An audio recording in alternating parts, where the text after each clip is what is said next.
Dante Marsh had a lot of qualities that made him an exceptional cargo pilot. Situational awareness, fast hands, an almost pathological calm under pressure, and an absolute inability to leave a blank hull panel alone when he had a magnetic brush, 3 cans of pigment, and 6 hours of EVA time on his hands. He was 40 minutes into painting Petra's face on the portside cargo bay door, getting the curve of her jaw just right when his suit scanner beeped. He almost ignored it. The scanner beeped at everything. Micrometeorite residue, hull stress fractures, oxidation blooms. It was a nervous little device that had never once found anything worth stopping a painting for. This time was different. Dante floated closer to the hull, angling his helmet light toward the anomaly.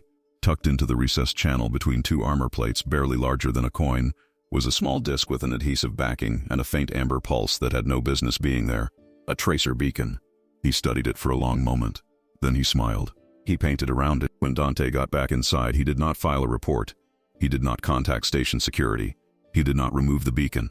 Instead, he pulled up the shipping boards, found the 2 most profitable-looking regular routes between Callaway Station and the Varus Belt, and booked himself into a rotation that a determined child could have predicted. Then he started talking. Dante Marsh was not, under normal circumstances, a boastful man, but he discovered he had a talent for it.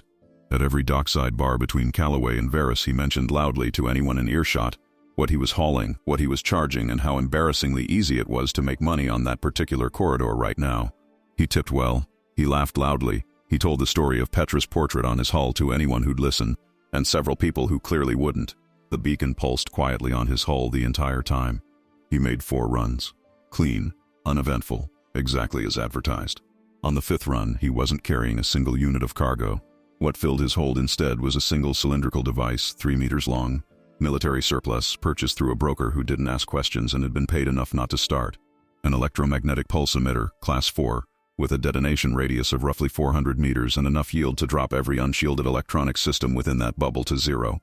The cargo manifest, filed correctly with station authority, listed it as agricultural equipment. Dante flew the corridor slower than usual. He sang to himself, monitored the beacon's companion frequency with a secondary scanner, and waited. They came out of a debris shadow 2 hours past the halfway mark.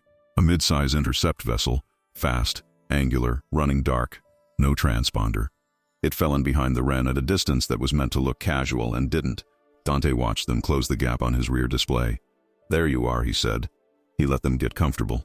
Let them run their scans, confirm the beacon signal, confirm the lone pilot, confirm what their sensors told them was a slow, heavy, loaded freighter. He could almost hear them congratulating each other. At 380 meters, he detonated the EMP. The effect was immediate. The intercept vessel's running lights died. Its drive flare sputtered and went dark. Every system on that ship, navigation, weapons, communications, life support management, dropped simultaneously into silence. It drifted, dead in the void, tumbling slowly on residual momentum. Dante's ship, shielded specifically for this purpose, hummed along without missing a beat. He brought the Wren around, matched the pirate vessel's tumble with practiced ease, and attached a tow line with the efficiency of a man who had practiced this particular step 11 times in the Wren's cargo bay using a scale model and a lot of free evenings. Callaway Station. "This is Wren," he said. "I'm inbound with a disabled vessel. No transponder, attempted interdiction. I'll need a recovery bay and someone from enforcement to meet me at the dock." He paused. "Also, can someone tell Petra I'll be a couple hours late? I'm towing something." The recovery bounty from Callaway Station was enough to cover 3 months of operating costs. Dante donated all of it to the Varus Belt Children's Foundation, which provided schooling for kids on long-haul family freighters. He filed the paperwork, shook a few hands, and walked back to the Wren. Petra's portrait looked good in the dock light. He'd gotten the jaw exactly right. The beacon was still there too. He left it. You never knew when it might come in handy again. If you want to see what happens when Dante finds a second beacon, comment the word Wren and follow Sci-Fi Shorts for more.